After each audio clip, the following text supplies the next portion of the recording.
Lockdown के इस तीसरे चरण में शराब कारोबार को पूरी तरह से खोल दिया गया है। फिर चाहे वो ग्रीन जोन हो, रेड जोन या ऑरेंज जोन, शराब की दुकानें हर जगह खुली रहेंगी। भारत सरकार ने यह फैसला राजस्व हित को देखते हुए किया है। ऐसे में सोशल मीडिया पे ये चर्चा जोरों पर है कि क्या भारत की अर्थव्यवस्था शराब कारोबार से मिल रहे राजस्व पर ही निर्भर है। ऐसे में आइए जानते हैं कि भारत सरकार को शराब कारोबार से कितना राजस्व प्राप्त होता है।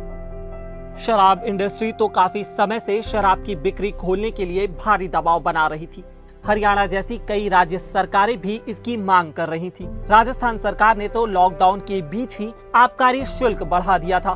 दरअसल में शराब पर लगने वाला एक्साइज टैक्स यानी आबकारी शुल्क राज्यों के राजस्व में एक बड़ा योगदान करता है।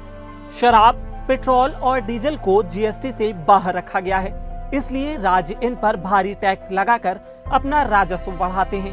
हाल ही में राजस्थान सरकार ने शराब पर एक्साइज टैक्स 10% तक बढ़ा दिया, यानी राजस्थान में निर्मित विदेशी शराब पर टैक्स अब 35 के बजाय 45% हो गया है।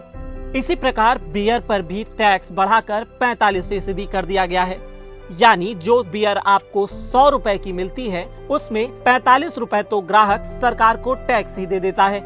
इसके अलावा राज्यों को केंद्रीय जीएसटी से हिस्सा मिलता है, लेकिन केंद्र सरकार कई महीनों से राज्यों को जीएसटी का हिस्सा नहीं दे पा रही, जिसको लेकर राज्यों ने कई बार शिकायत भी की है।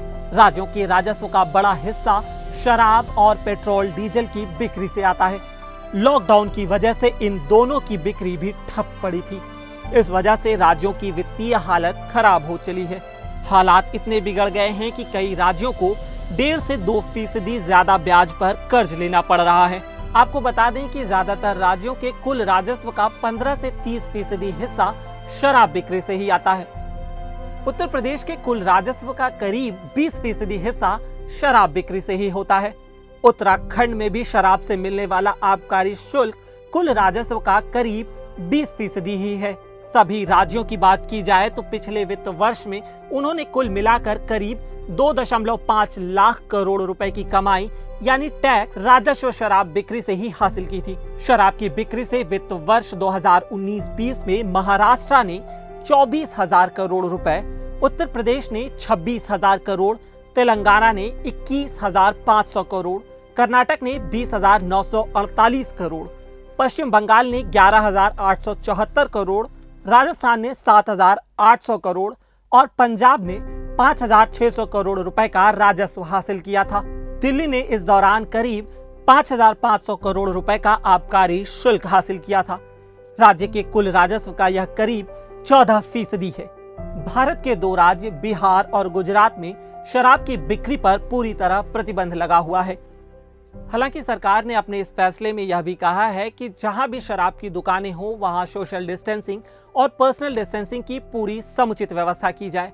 तो अगर आप शराब खरीदने भी जा भी रहे हैं तो प्लीज सोशल डिस्टेंसिंग का पूरा ध्यान रखें। मेरा नाम है उत्कर्ष, कैमरे के पीछे थे रविंद्र जी। अगर आपको यह वीडियो पसंद आया तो हमारे फेसबुक पेज पर लाइक करें और यूट्यूब पर सब्सक्राइब करें।